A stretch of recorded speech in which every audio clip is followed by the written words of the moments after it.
Okay, good evening and welcome to the Tuesday, January 9th meeting of the Community Development Advisory Committee. And I wish everyone here in attendance and viewing at home a Happy New Year. Hope you had a wonderful holiday season. Roll call, we have Adrian who is absent with notice, and I believe we have Councillor Wilsey joining us virtually this evening. We have a recommendation that the January 9th, 2024 Community Development Advisory Committee meeting agenda be approved as circulated. Brad and Councillor Pammer, all in favor? Carried. Thank you. Are there any declaration of pecuniary interest this evening? Seeing none, we'll move to number 4, approval of the minutes. We're looking for a recommendation that the CDAC meeting minutes of November 14th, 2023 be approved as written. Jagger and Councillor Pelkman, are there any comments, questions towards those minutes? All in favor? Carried. Thank you. Item number 5, unfinished business. We'll go to 5.1, customer surveys, and we'll turn over to the director. Thank you. Thank you, Chris. Sorry about that. My apologies to those that may have been listening online. In front of you, I sent around earlier today 2 links to the surveys that we would like to deploy in our facilities and general survey within our programs.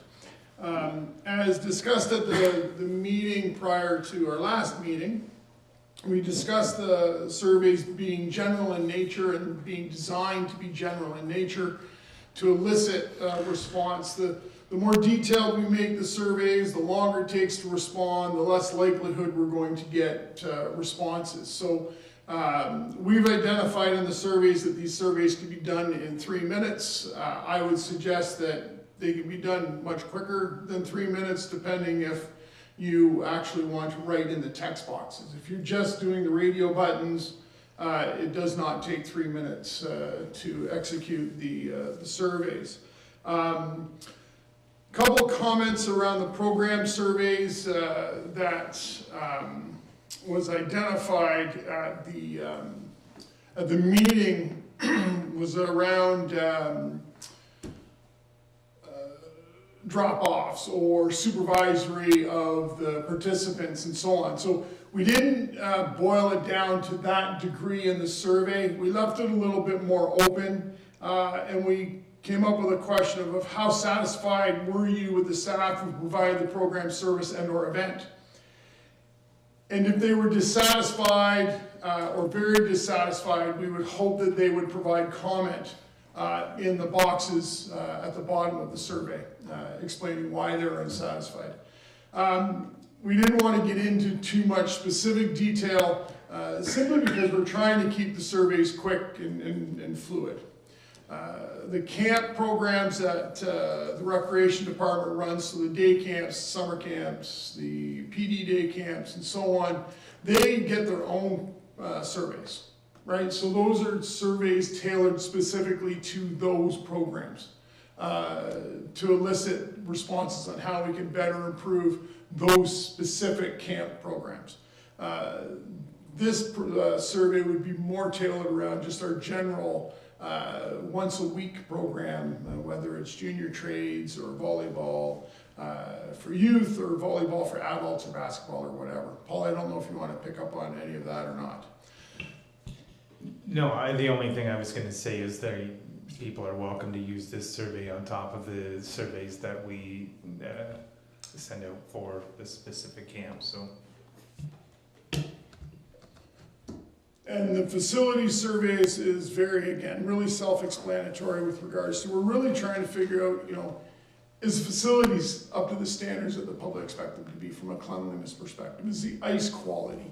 Were they able to reach staff? So if we have, one of the largest complaints that we tend to hear is, well, we can't find staff. Well, have you tried contacting them through the call box that we have on the wall?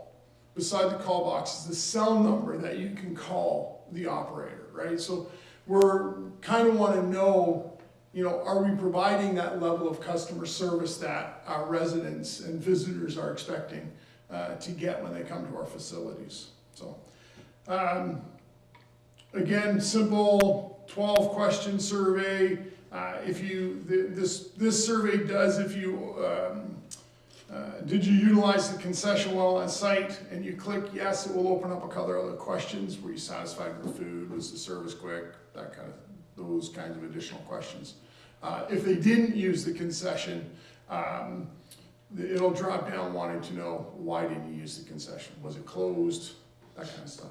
So, I don't know if anybody has any questions, comments, concerns. We're not looking for approval from this committee to move this on to council. This is a staff initiative. We're bringing it to this committee for input, but we don't need council's approval to implement a general survey to the public, no different than we do with our camps currently.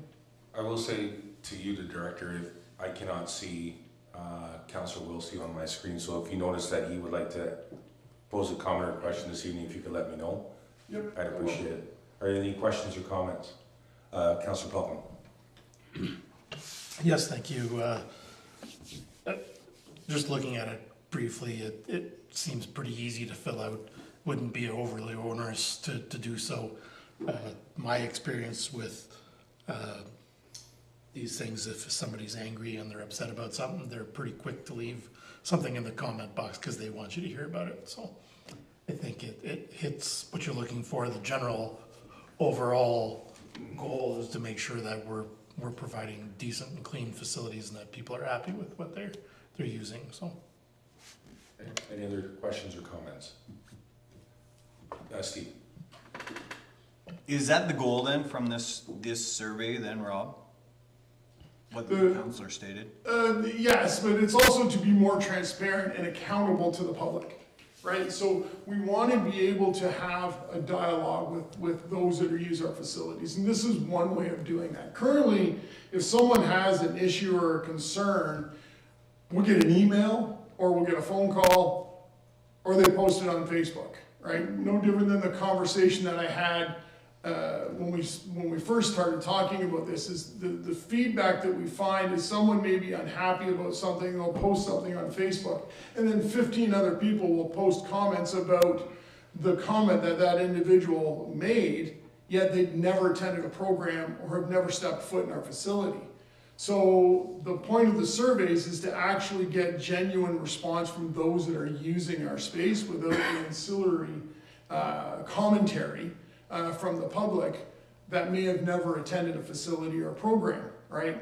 So yes, cleanliness, customer service, accountability, transparency to the public.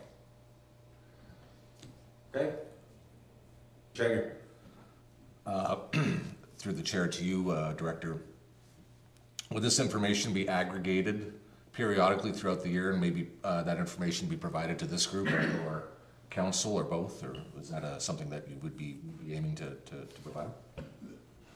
That would be one of our goals, is to bring back some of the data and communicate to this group, what's transpiring. No different than on an annual basis, we bring a community services update to council with regards to our registrations, utilization of our facilities, and that kind of stuff. So I don't see why we wouldn't be doing something similar with regards to this information.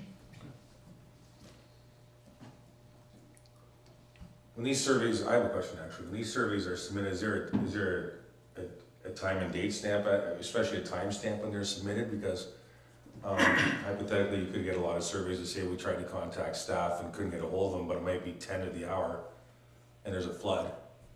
So we have a staff member on the Zamboni, we have a staff member on the ice with that Zamboni operator.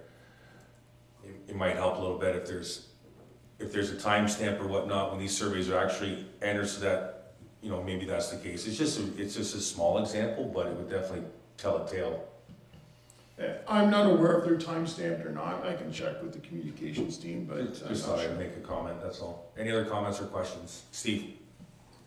Is this kind of just going to be a trial run, Rob? You guys might try it for a year, see how it works, see if it makes the difference for you guys. And if it doesn't make a huge amount of input, you'll mothball it, that type of thing? typically that's what we would do, Steve, is if we're not getting the uptake, is it because it wasn't rolled out well, Was it because the survey was too long or the questions were too difficult?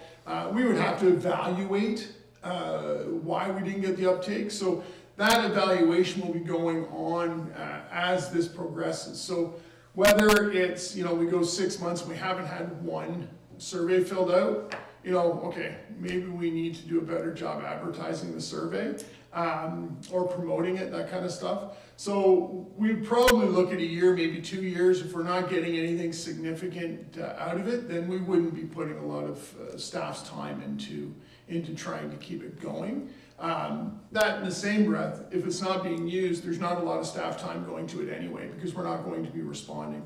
A lot of, you'll notice in the surveys, there's no space for someone to leave their name or phone number or whatever. These are anonymous surveys. So it's not like there's going to be a lot of follow-up on our end to the individuals who provide the survey. Where the time will come is if we get, you know, 4 or 5 surveys in a row in a very short period of time where they talk about poor ice quality. That will be where I'm reaching out to the supervisor of Parks and Recreation Facilities saying, okay, we got a problem. We need to address it. Why is the ice soft? Do we have a mechanical issue? Are the guys not flooding properly? Is it, you know, dehumidifiers not working? That kind of stuff. You know, if it's the cleanliness of the building, right? If we have 5 surveys that show up after the same event, well, was that because we were short-staffed? Or was it because we had a major tournament that came through and we weren't able to keep up with the snow that fell the night before and all of the water through the building, right? So it helps us justify what's taking place in the building at the time as well. So it'll be a monitoring approach, but if it's not successful, it's not something we're going to keep continuing to do without success. Any other questions or comments? I actually brought up a good comment there, Rob, that just made me ask a question. Should the ice quality be in the facilities survey or should it be in the program survey? Because not everybody who uses the facility is going to be on the ice. But if you're using the minor hockey program or the figure skating program or your public skating, I don't know, it's kind of, I never thought of that actually until just now. So if the reason it's in the facility is it's because it's part of the actual building. It's not part of the program. So it's not the instructional team. It's not the sign in or check out. It's not about the lesson. If someone was taking our hockey camp and they were filling out the survey for the program and they were unhappy with the ice quality, there isn't a section about ice quality in the program survey, but they can enter that in the text box at the bottom that, you know, it's taking the hockey camp, the ice quality was subpar, right? Okay, thank you. We good? Okay, let's go to 5.2, Community Events Program Application Evaluation. So if everyone was to go back to, I'm just going to,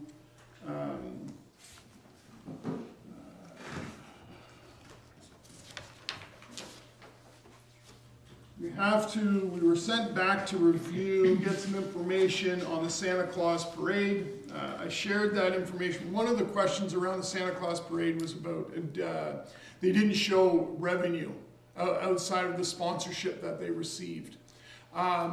They do not, and I included, assume that they charged for entries. They do not charge for entries into the parade. So anybody can enter a float and be part of the Santa Claus Parade. There is no entry fee. So there is no ancillary revenue. The only revenue comes from Rico Foods, Municipality Strathroy-Caradoc, and the Lions Club themselves. So the talk with that application was, and then they have the added expenses of different, they had security this year for deploying barricades and so on. So I don't know if there's any more information that's needed for that application. Councillor Pamela. Not information, but I just have a comment about the application. Is this, did you want to, are we talking about the application in Yep, general? okay, yep. So one thing that I noticed was in the recognition piece, that the municipality is not recognized on the entry form for, you know, Rico Foods is there, Lions is there, and the municipality is not there. So if we are, you know, the three essential sponsors of the event, then I think that we should request that the municipality's logo be on all promotional materials. They said it would be on Rogers and MyFM, but I think if you're doing any print or social, you should recognize all your sponsors. And everybody else had that in their applications.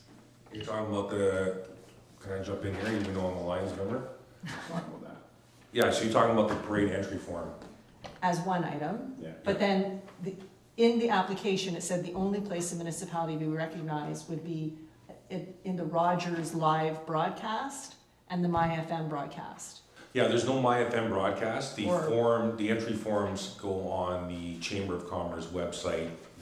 But I know what you're saying. So print promotion. Print and social media Yeah, so promotion print- should go we should be hand in hand. Yeah, I know print- Rico is a bigger sponsor, and so I understand, you Yeah, know, how print's on the- sponsorship works, but The print is on the Lions Club website, Chamber website, MyFM website, and the broadcast is on Rogers. So, I think what, if I may, what Councillor Pamela is asking is that the municipality as a major sponsor be recognized.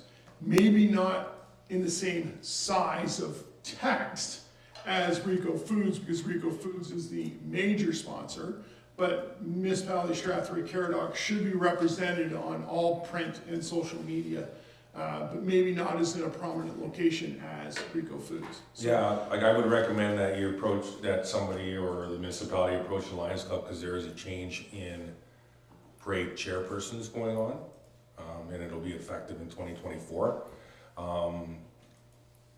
As far as the title, I don't know. It would not change. It would not change the Not title. recommending changing the title. Yeah, I don't know, I know what you're saying, I'm just stating that for the record, that I don't know if a change in verbal title No. would be, but definitely, I'm pretty sure the Lions Club would be approachable for that moving forward.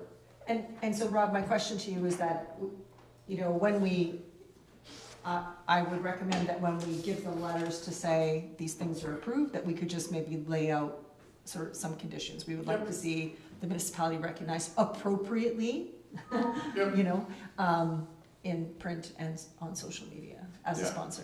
Yep, and as condition of the $3,500. Exactly. Okay, yep, we can do that.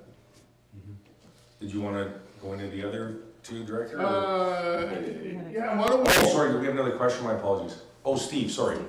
Yeah, I was just wondering, what is the actual title of it do they call it the parade? Strathroy This is Santa Claus? It's the Strathroy Lions Rico Foods Santa Claus Parade. So we kinda are already in the title. No. Strathroy. Well, the town is, Otherwise, we call it but not the Rico Foods. municipality, the municipality title is not in there. Otherwise it'd be Strathroy-Caradoc Lions Rico Foods Santa Claus Parade. But it's right now, it's just Strathroy Lions Rico Foods Santa Claus Parade. Let's throw some more. No, I don't want to. Did you wanna move forward with the other one? I think what would be best so we can keep track of all of this is a motion to approve the application number 4, the Santa Claus Parade with the value of $3,500, if that's what the committee is recommending. Does somebody wanna table, or throw that motion out? Councillor Popkin, do we have a seconder? Steve, any other questions or comments to application number 4? All in favor? Carried. So, application number 5 is Pride in the Park. It is, had to go back and get more information with regards to what the committee was looking for. I was given some information, was able to identify that their proposed expense is $12,500 for Pride in the Park. That in the email that was corresponded, that was shared with the committee, that they raised $23,500 during Pride in the Park. that the funds were used for a number of different events across the group's portfolio. So all the money didn't stay going to Pride in the Park, it went to other activities associated with the organization. They asked for $5,000. The previous year, they received that $5,000. If we were to follow the guidelines of the CEP, they would be eligible for 25% of their proposed expenses, which is $3,125. I'll leave it up to the committee for discussions. Councillor Pammer. Just want to confirm that the request is for $5,000 for Pride in the Park, right? And I think what I'm hearing you saying is that the other revenue that gets generated through that event is spread out through their activities throughout the year. Is that correct? That is what I would take from the email that I received, yes. Okay. So I would motion that we accept the application to provide funding to the 2024 Pride in the Park event for $3,500. And that would be application number 5. Application number 5. Do we have a So I'll second? put that motion on the floor. Yep, do we have a seconder? Jagger. Are we gonna have more discussion or? Yes, well, I was just gonna ask any questions or comments. Steve? Okay, looking at that email that Rob got there, I don't know if everybody can see that. It said we made approximately 2,300 and 250.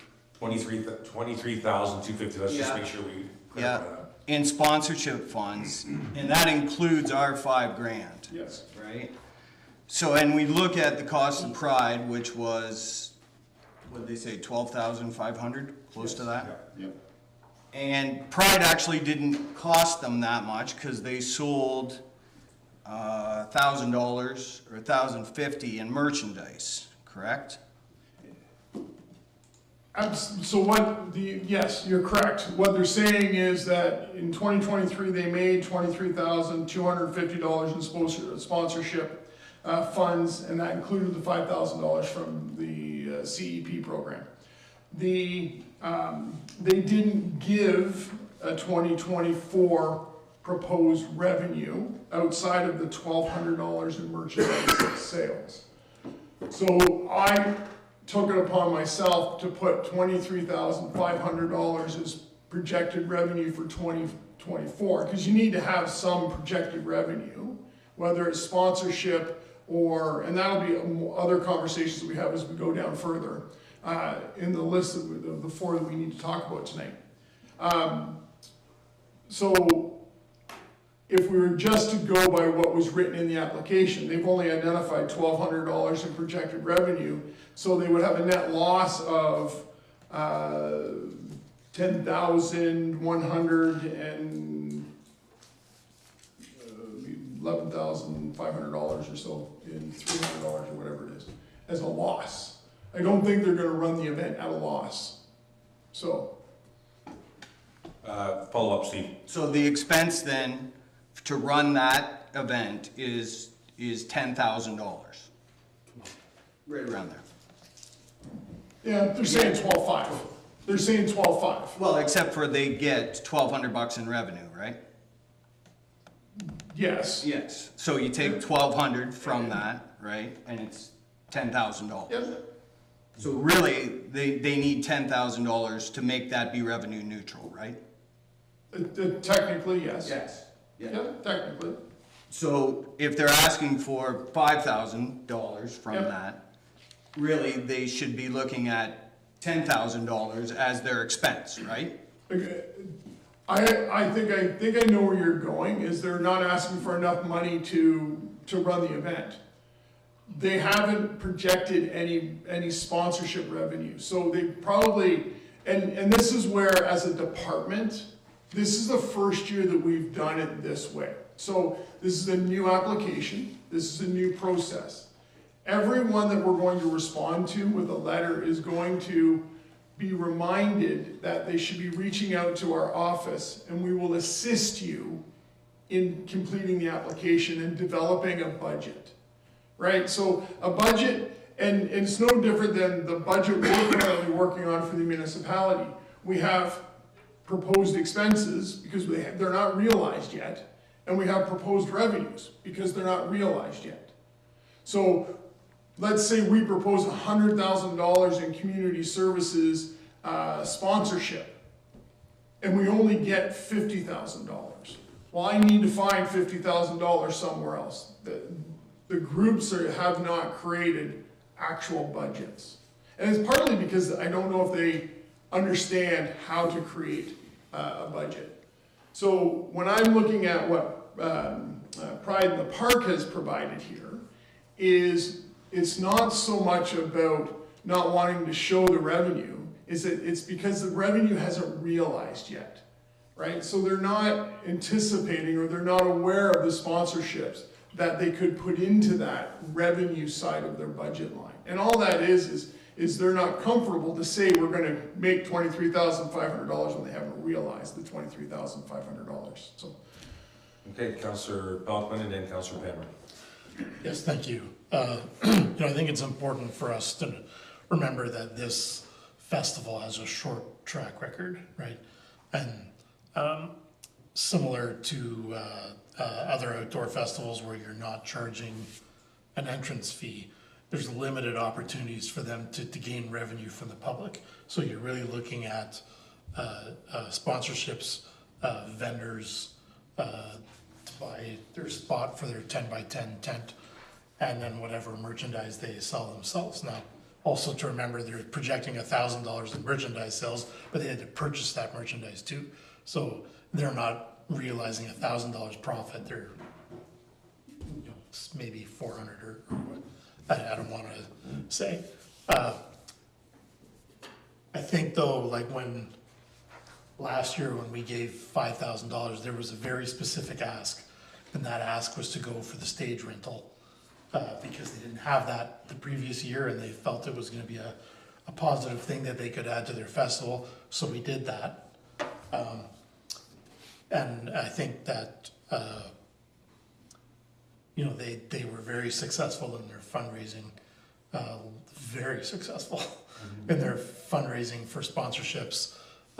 That I think the Councillor Palmer's motion is correct. I think we should stick to the policy.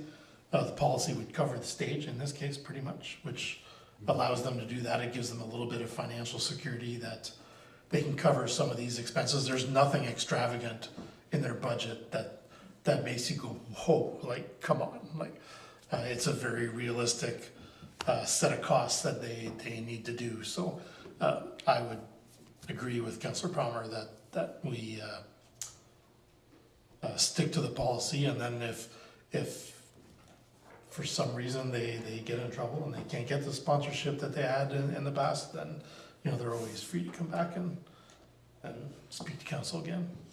Okay, Councillor Pammer. Just in response to Steve's comment that it is noted in our policy that if the event does not happen, then the funds are to be returned. So I think what you're saying is they might not have enough to run the event. If they didn't, then in which case they return the funds to us. So I think we're covered there if that was a concern. Okay. Great. Last one to you, Steve. Just on that email that you got, Rob, you have Strathroy Pride balance sheet. Can you bring that up? Do you see that?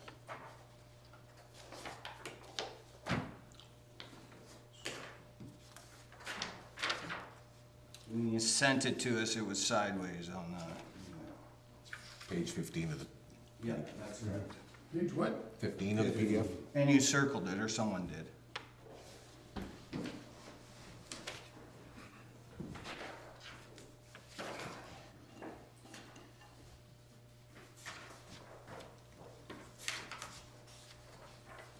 This page here? Yes. Okay. So looking at it, just for clarification, when it says total retained earnings, 9,624.72, does that mean they have that left over from sponsorships from last year? So this is what you're seeing is 2022 numbers, Right. not 2023. And this is not for the event. Yeah.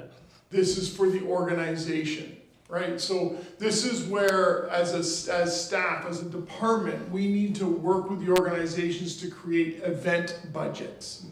This is their balance sheet for the organization, right? Not the event.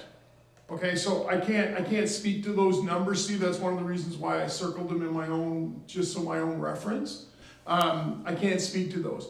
They're not relevant to the conversation that we're having because it's not about the event. It's about the organization that's putting on the event. Thank you. Good questions all around. Yeah. We have a motion on the table that is seconded. Does anyone need that motion represented by Councillor Cameron for a refresher? Okay, all in favor? Opposed? Any? Carried. Let's go to the Melbourne Agricultural Society. Okay, so the next one is again, they sent a fair amount of information. I spent some time today going over their numbers with the that was in the package, and the numbers that they provided didn't add up. So the Melbourne Fair actually had a profit of $3,046.13. All the events totaled on that page showed a profit of $6,671.33. And that is without donations and sponsors. So that doesn't include the $10,000 that the municipality of Strathroy-Caradoc provided. It doesn't provide any sponsorship or donations that were directed specifically to the events for the fair. It doesn't include if Southwest Middlesex provided them any revenue either. So it's the other side. Again, I gotta go back to, we as a department need to help these organizations with event budgets, because sponsorship and donations is revenue. It's not something, when you're an organization that solely relies on sponsorship and donations as your revenue source, it's revenue. That's your goal. So if I'm running an event and I have I'm gonna have $100,000 in advertising, that's the goal that I need to achieve. So I need to get a team together and we need to go out and gain $100,000 in advertising. So the information that we've received is not as clear as I'd like it to be, especially for the value in which they're requesting. And then the other side of the coin is the program's not designed to provide operating funds for organizations. Now, this particular group, it's unique in such a way. It's a small, very small community. It is really the staple recreation area in the community. So I understand the need and the desire, but that doesn't mean that we can't, again, working with the department, identify how we can provide funds to, let's say, the fair, and then take the revenues from the fair to offset the operational costs. Okay? So again, it goes back to having the organizations work with the department to execute the application process. So it's a little bit clearer. Again, this year's the first year for this, so it's learning curves for us as well as it is for the organization. So, Steve and then Councillor Pammer. So just looking at those budgets there, right? It says its total income was $53,124.82.90, and its total expenses were $49,830. Is that correct? what one are you looking at? The one you sent me in the email. Page would be starting 21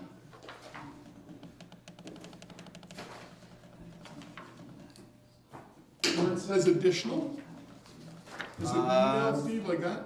Yeah, it's of the 32 pages, it's on probably starting at 20, which tells us that his total income was $53,000.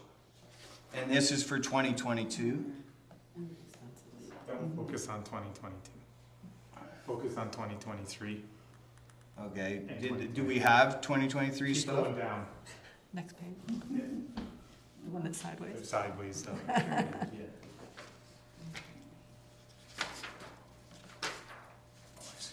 Oh, I see what you're looking at. 22. Keep going. Everybody where they should be? Okay. Okay, so it says in this one that their income for that year is $42,325, but their expenses are $56,307 for a total net loss of $13,982, correct?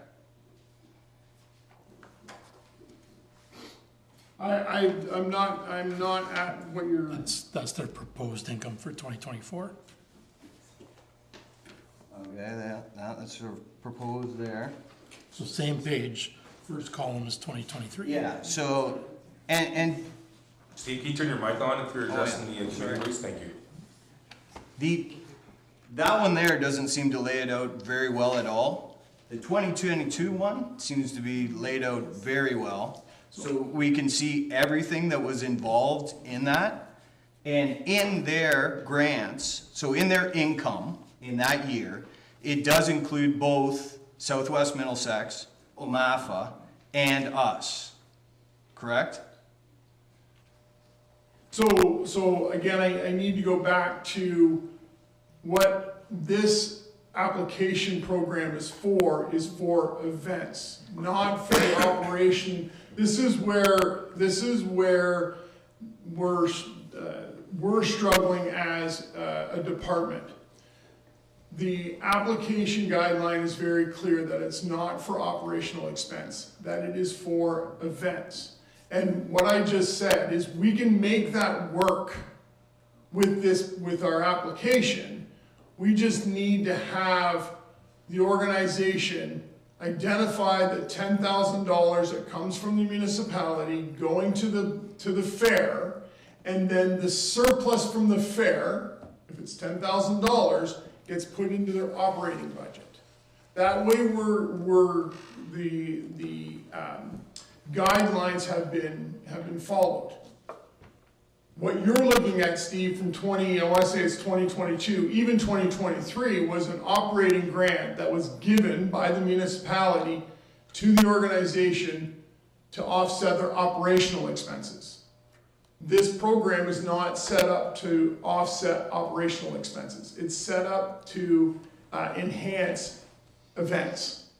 And I'm suggesting it's set up for this particular organization to help enhance their two-day fair that they're trying to revive, which, to be honest with you, my kids show cattle at, right? So it is not an event that just, like, when I was there, it was busy, right? So I'm proud of the organization for doing what they need to do, but as a department, we're trying to be compliant with the guidelines. Councillor Pammer, and then we'll go to Paul. Yeah, first of all, I think that personally, I would like to see us support the Melbourne event. I think that they're doing great things and the community is growing. I think they make a really good case in their application.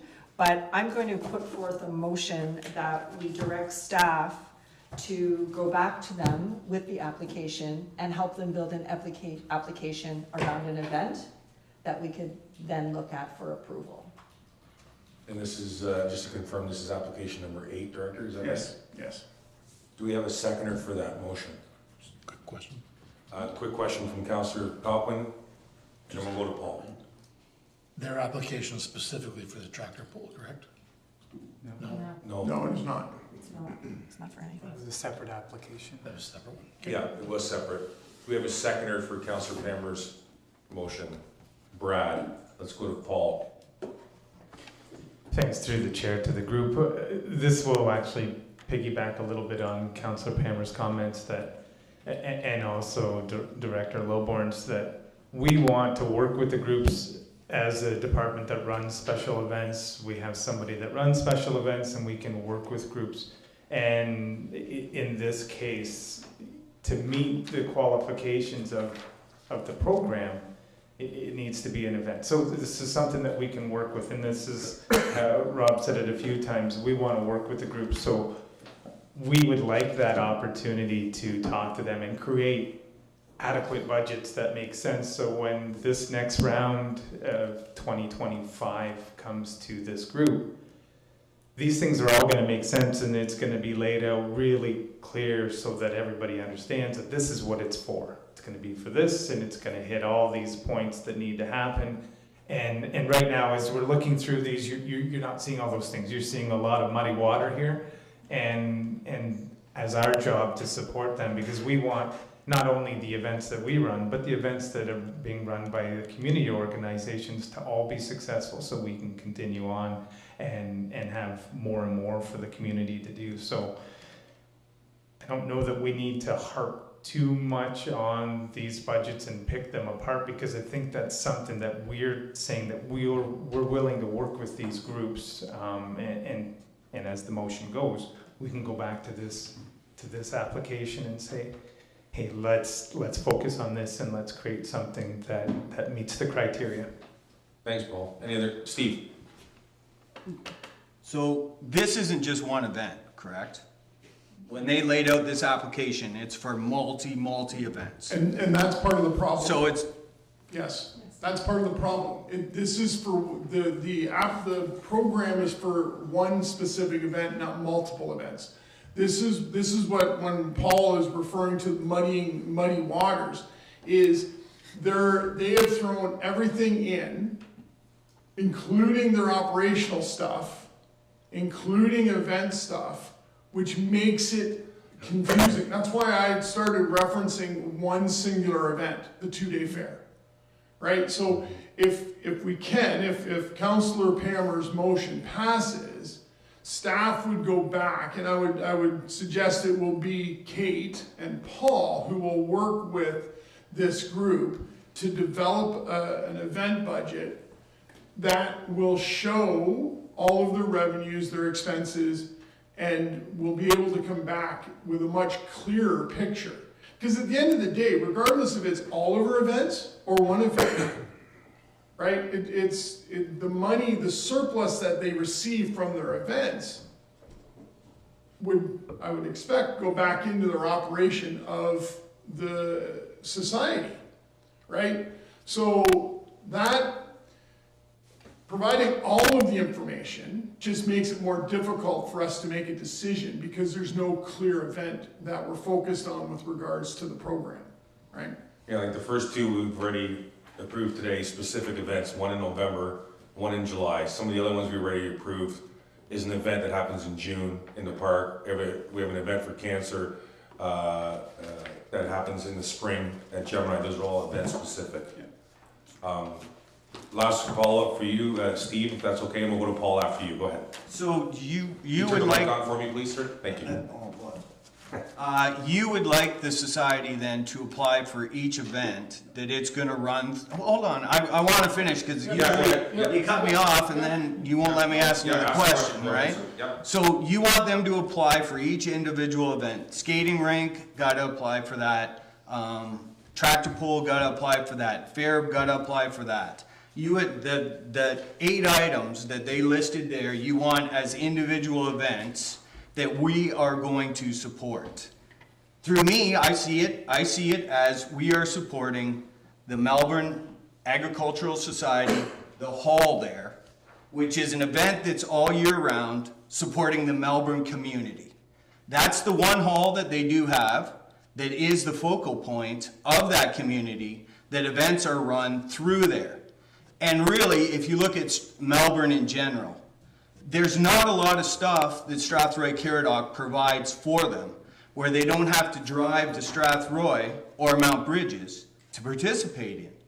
And for me, if it's my tax money, which it is, I own a place in Melbourne, and I'm paying good money, I would like my municipality to support my community in that area.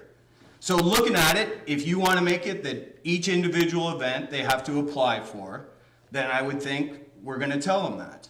And we're going to say, you know what, you got to tell us how much you need for this event, this event, this event, if that's how you want to break it down. For me, I look at it as giving them that money for multiple events, and if we broke it down, they have 8 events, divide 10,000.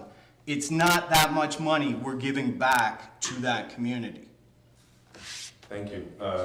Director? So the staff and this committee is working with a guideline which refers to only one request per applicant is to be considered in a fiscal year. So we're talking one event, not multitude of events. We're talking one event. So we can't have, the Melbourne Fair, we can't have the tractor pull, we can't have the dances, we can't, that's not one event. We're talking one event. So what I'm referring to is when staff go and assist with the development of the budget, we're not talking about reducing the amount of money we're asking for, what they're asking for. What we're trying to do is to make a budget that's going to be able to justify what we can give them based on the guidelines, okay? So they're asking for $15,000. We'll work on a budget that can justify the $15,000. All we're trying to do is to work within the parameters that are laid out in the guidelines. That's all we're trying to do, Steve. Would it be, Can I rebut? No. I'll give you one rebuttal. I'm not trying to debate, I'm just Would trying it to. be, before we go to Paul, just a question, would it be something to entertain changing the title and taking the S off the word events? Sure, like, that's fine. I don't know, it Yeah. might sound, We support multiple events though. right, but if you're filling out, and you can rebuttal on me, Paul, because we're going to you next. If you're gonna fill out an application for an event, why can't we just title it Community Event Program Application? I'll throw it to you now if you wanted to talk anyway, so go ahead. Yeah, I can talk to that one. I would say that it continues to be multiple because there's multiple events that we support. But I don't think that we need to get into the weeds of that one. What I can say, and I think that's getting lost a little bit here, is we want to support them. This isn't personal for the department or anything, so we're not choosing something over another. We want to work with the Ag Society to create something that will fall in line with the program that's created. Because as we're talking here and some are debating, we're throwing this program out the window, which I don't think is what the goal of this discussion should be. We should be finding a way to work within the program so that we can support our applicant to the program and make sure that everything can happen that we want to. So this is why we've had this stress of having the department work with each group so that we can make sure that there's appropriate applications and we can do the things that are being requested. That's all we're looking to do so that we can support Melbourne, we can support Strathroy, we can support Mount Bridges, we can support everybody that applies within the community. So, Councillor Falcon. Thanks, Paul. Councillor Falcon? Just a point of clarification. So we had before a community donation line where we would give grants to organizations, and Melbourne's been receiving $10,000 from the municipality for the last 10 or 12 years. Has that been removed from the budget? That has been replaced with this program. That's what So the budget number that we have to work with this year is $53,000. That's what's being recommended in the operating budget, which is what we used last year. And my recollection was the only questions we had about the ag fair was that it looked like the tractor pull was being asked for money twice. Yeah. That was the only question we had. It's not about giving 10 grand to Melbourne. We've been doing that forever, and I don't see, I know I should only speak for myself on council, I don't see that changing at all. And as staff, we don't we're not sitting here saying that don't give money to the Melbourne Ag Society. What we're saying is we're trying to work within the parameters that are provided for us to present to this group. So we will be glad to work with Melbourne. We'll be glad to work with the Hometown Festival. We'd be glad to work with Pride in the Park. We'd like just to make this process easier for us, as well as for this committee. But I think what you'll find out of it is once we start working with the groups, it'll become easier for the groups to fill out the application, because you don't have to reinvent the wheel then. A budget template is a budget template, right?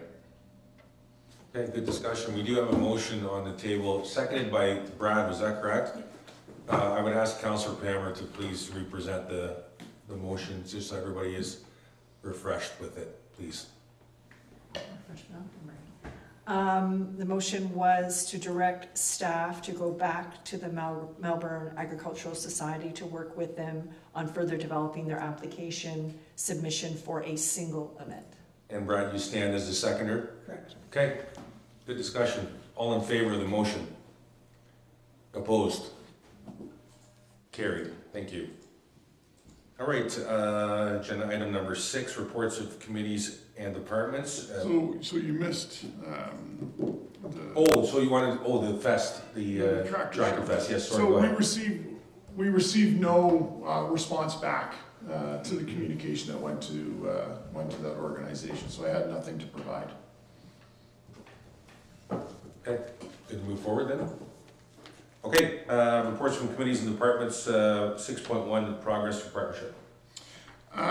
Progress through partnership, I'm going to be circulating around a new form. If I haven't done that already, I'm not sure if I did. We would like, we're going to remove some of the stuff that we've done, and we're going to add, from a department's perspective, we're going to add trees as one, or not trees, trails, sorry. We've got, service club who's interested in doing some work, and then we think it would be good to be able to partner with that service group to be able to get most of the trail done that they're looking at working on. So, Councillor Kaufman. Is dog park in Mount Bridges on that list? it is not, but I can put it on the list if you I like. would think that would be a good item to put on the list in case, there's some active service groups in Mount Bridges, and if maybe they can connect with the property owner, then we might get something done that I think is sorely needed in Mount Bridges. I will add that to the list before I circulate it around. Any other questions or comments regarding progress and partnership? Okay, 6.1.1, list of projects. List of projects. I don't know what it says right here, 6.1.1. That's PTP. Oh, it's under Yeah, okay, yeah. perfect. All right, so we do have a recommendation that the reports from, or the progress and partnership report be received for information. We have a mover and a seconder for that. Councillor Pammer and Wendy, all in favor? Carried, thank you. Sorry, I missed that. Yeah, that's fine. I don't have my agenda up, so. New business, 7.1, Hometown Festival. We received a request from the Hometown Festival for exclusive use of the pickleball courts. Now, back 2023, I want to say it was March, staff brought forward a recommendation for some user fees with regards to the outdoor courts. The committee recommended to council to include the fees for tournaments. And not single use of the courts, but for tournament use. That got to council in the minutes, it was approved, but when we were doing our schedule of fees update this year, we did not add that fee into the 2024 schedule of fees. So a clerical error. So we will be bringing back just a quick report to council, adding those fees in, so the Hometown Fest will be able to book those courts at a cost. Questions, comments? Councillor Pammer. So sorry, just to clarify, the Hometown Festival wants to use the pickleball courts on Hometown Festival weekend for a pickleball tournament? Yes. Thank you. Yeah, just on that particular day, Just the one day. just the one day, yes. Any other questions or comments? All right, 7.2, registration updates. I'm gonna pass some fantastic news over to Paul. Thank you. What we've been focused on lately, we opened our camp registrations last Tuesday, so they've been open for 1 week. I know we've talked many times in the past about the success of the program, and we update on how quick our registrations go. This year, with a little extra promotion before we opened, they've blown up. I guess to explain them any other way would be difficult. We had, I think, 684 registrations on our first day, and for perspective, that's more registrations than the first 2 years of camp had. So we're currently sitting at 1,161 the last time we looked, and that's almost at the total numbers of 2022. So just to give a little perspective that last year, which was a record year of 1610, we didn't hit these numbers until the end of March. So we've done it in 1 week already, and I think we have about 12 or 13 camps that are already sold out completely. So really good news on that front. It shows that the demand for the program continues to be there, and looking to continue to grow. So we have to work on creative ways to make sure that we can serve as many people as we can and keep our quality up the way that we have. But so far, really good on that front. So, Paul, do you know how many people we have on wait lists for programs that are sold out? the last time I looked, there was 97 already 97 on the wait list. on the wait list. Wow. I can give you an example too. Our hockey camps tend to be extremely popular, and we actually added a second week of hockey camp this year. So week 2 and 7 are both ice hockey weeks. They're both sold out, and I want to say the week 7 has 36 on the wait list. Yeah. Great. Councillor Pamela, did you have your hand up? Yes, go ahead. That's great news, but also gives me a lot of concern. Because, our community has grown, obviously, and this is a reflection of that, and we are, as a municipality, have lots of young families moving in, and I remember as a parent, especially in the summertime when my kids were little, how much I depended on affordable summer programming for my kids provided by the municipality, because other for-profit programs are very expensive for people. So I just wonder how Director Leaborn is going to tackle this good but somewhat concerning program. I mean, there's a need, and families need that, and kids need it, and it's good quality, healthy recreation. So just wondering what the plan. Director. That is an excellent question, and I'm going to punt it back to council. We currently are operating on a status quo, so we do have plans that we can extend some camps to include more kids, but it requires hiring more staff than what we hired last year, and we have not been given the approval to do that. So until such time as we can advance hiring over and above 2023 numbers, we're in a bit of a holding pattern with regards to our wait lists. So that's, we want to do more, and we can do more, but it requires more staffing. So just Yeah. to follow up on that, will you be presenting that to council? I will. There will be a report on the agenda for the next council meeting with regards to some staffing, and I will have numbers available for if anyone has questions for me. Excellent. Thank you. Thank you. Steve? Do we know how many are actually in the municipality that sign up compared to who are not in the municipality? And if we're providing that service to people outside the municipality, are we providing it for the same fee or a different fee? Or is there a higher fee for the people that don't belong to the center as those that do? And is there priority given to the people that are taxpayers in our community over outside people that would come in and use those services? Those are fantastic questions. And yes, we know exactly where everyone lives because they have to give us their addresses.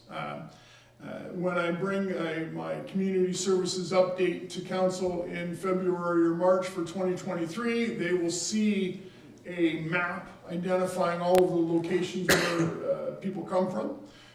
We have people who attend our programs, whether it's aquatic programs or camps or recreation programs and so on. Majority of them, the vast majority of them, are from our local, but we do have a catchment area of about 45 minutes to an hour away. Are we at the point yet where we have given priority status to residents? No. That has been a conversation that we've had in the office about maybe the first 2 weeks will be reserved for local residents only, and then open it up to the broader population after those first 2 weeks, no different than what the City of London does with a lot of their spectrum programs. Do we charge additional funds for those that live outside our community? No, we don't. We also look at the economic impact that those driving 45 minutes outside of our community, coming into our community for a 45-minute swim lesson, are not going to turn around and drive 45 minutes home, to turn around and drive 45 minutes to come back to pick their child up. They're going to slip down to Mugs or Tim Hortons. They may slip down to the men's shop to go grocery shopping, to go clothing shopping, or whatever it could be, right? We want to keep them in the community so we can have a little bit of an economic impact from those who are coming outside the community. We used to have, when I started here, a non-resident fee for ice. And it cost us more money to administer the non-resident fee than we were gaining off the non-resident fee. Because, say, Mr. Lattimore lives outside of Strathroy-Caradoc in Middlesex Center, and he wants to rent the ice, he'll just call up Darren and say, hey, can you rent the ice for me? I'll give you the money. Right, so now I need to go to the rink and see who's on the ice surface. Is it people from Middlesex Center or is it people from Strathroy-Caradoc, right? So the managing of that is more expensive than the revenues that we were gaining off of it. So long-winded answer to your question there, Member Derbyshire. Well, good questions nonetheless. Any other comments or questions for the director or for Paul regarding registration updates? Okay, 7.3, cricket pitch discussion. So council received in their communications at one of the council meetings a request for a cricket ground for the local community. Attached in your agenda package is a letter to the mayor and members of municipal council, just kind of outlining the benefits of cricket and so on. Council directed that letter to come here to provide staff some direction. What I can tell you is staff have already been working behind the scenes prior to this letter coming to council with a local group with regards to cricket. They do play a modified game already on some of our sports fields.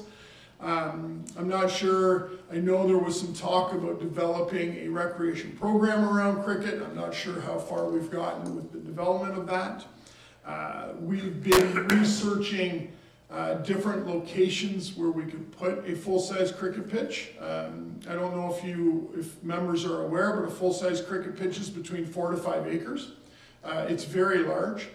So we've looked at certain areas. I've reached out to the local school boards to see if this is something that they'd be interested in potentially partnering with. And I have some interest with regards to it, but there's a lot more pieces in the puzzle than just a cricket pitch. So I will answer questions from the committee if there are any. Councillor Pammer. I just wonder if we could recommend that the cricket pitch go on the PTP list of projects. I think it's the same thing. So if you like, I could make a motion for that? Do we need a motion for that, Director? No. Okay. What I'll do is I'll add it to the list. I'll circulate the list around. If there's other projects that people would like added to them, we'll bring it back to the next meeting. We'll get this committee to recommend the whole list of projects to council. And then we have pre-approved projects that we can look for funding for. Steve. So have you been approached by a local league that has had interest in that, saying that, you know, if you set this up, we'll be able to use it X amount of time? Or is it just for strictly recreational use by our members of our community? I'm gonna pass this one over to Paul because he's had most of the conversations with the cricket groups. Yeah, so not a league that's come forward to us. There are very few of those in existence around here because of the limited amount of fields. But we have had a group, the one that Rob has mentioned, that's been using one of our sports fields to play. So they've been putting together a list of the people that they have that will play and that will be using this field, and then they're also looking at additional sources that could help provide maybe some additional funding. Where we're trying to wrap our head around is what kind of funding we're going to need to create something that's adequate to play on, because it's a wide range from right now playing on a baseball field and it not being any money invested to a full field, which would probably be the purchase of land unless we can work something out within what we already have, and then putting down a full cement pad for the pitch and the boundaries. So there's a lot of factors that come into play here, but what we're really trying to work towards is finding something adequate enough to get a program, or at least the group that's playing right now, give them somewhere to play. Yeah, just looked at the list, 109 names signed that letter, so Steve, follow up. Just a question on our baseball fields and our hockey rinks. They're rented out then to a minor league. Are the baseball fields the same thing? Rented? Yes. And so would this be the same type of approach then?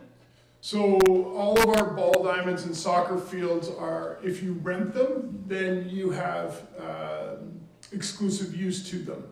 If the field is sitting empty and a member of the public wants to go and throw a ball around or kick a soccer ball around, no one's going to stop them, save and except on the premier fields, which we have a premier field for soccer up at Yorkview Community Park and the Royals field in Alexander Park. Those are the only two fenced fields that we have in the community.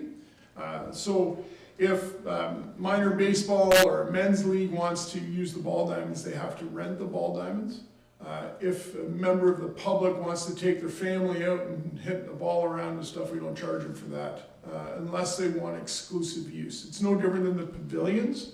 I can go down and have a barbecue under the pavilion, but if Sherry shows up with a permit, she can kick me out because she's paid for it and I haven't. Okay, similar approach to the ball diamonds and soccer. Yeah, follow up. So these 109 signatures then, are they looking to rent it if we build it, or are they just looking to use it like a member of the public? I would anticipate it's both. If we build it, I would anticipate that we would have leagues developed. Then you're going to be looking at league fees and field fees. There's only, I want to say, one other cricket pitch in our region, and that's in London.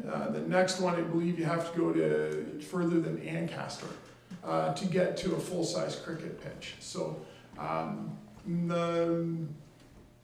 don't quote me on that, but that's, if my memory serves me correct, those are the geography that we're working with at the moment, so. Yeah, I was gonna ask the same thing, actually, and then you beat me to it, 109 names. I don't know if we let 109 names on a field that's not being used and playing organized cricket or whatnot, or we look into possibly some sort of user fee or whatnot, but that's for further discussion, but that's a good question. Any other questions or comments regarding cricket? Okay. Inquiries or comments by members, we'll go around the shoe. We'll start with Councillor Palmer. Nothing further. Wendy. Nothing, thank you. Councillor Pelton. The only thing I'll add, which is way in the future, is that at last night's meeting, well, in the previous council meeting, in regards to the boundary adjustment for the urban boundaries, is that there was land included for future recreational development, both in the park systems and facilities. So we are considering that when we're changing the urban boundary. Thank you. Paul. Thanks. Shared the success of registration for camp, but we also have our recreation programs for winter open, so there's lots of wonderful programs for people to engage in. We have special events that will be gearing up soon, especially once we hit February. And anybody out there looking to sponsor any of our events or become a community sponsor, that's something that certainly is on the table too, so please contact the department for more details. Thank you, Paul. Darren Dowding. Nothing tonight, Chris, thank you. Brad. Thanks, Chris. No, nothing to add. Thanks today. Steve. Good. Jagger. Nothing to add for me, thank you. Sherry. Nothing. Director. I just want to send a shout out to all of our staff, out in the frontline staff as well as the staff in the office. 2023 for us, for the department, was a very successful year, and that could not have been completed without the team that works with us. So I just wanted to send out a personal thank you to all of them. Okay, I just want to mention something for any curling fans watching, even though we don't have a curling facility locally. The Ontario men's and women's provincials is going to be happening at the Dorchester Recreational Facility the week of January the 22nd. So for those of you who know the sport of curling or whatnot, the winners coming out of both those would represent Ontario at the Scotties for the ladies and for the Briar, for the Timor, or for the Briar. So just want to let you know that curling fans out there, happening in Dorchester later this month. Scheduled meetings Tuesday, February the 13th, 2024 at 7 p.m. And I'll look for a recommendation for adjournment. Councillor Pelkman and Jagger, all in favor? Carried. Thanks for joining us this evening. Good night. February the 13th, I was gonna take away my last minute shopping opportunity.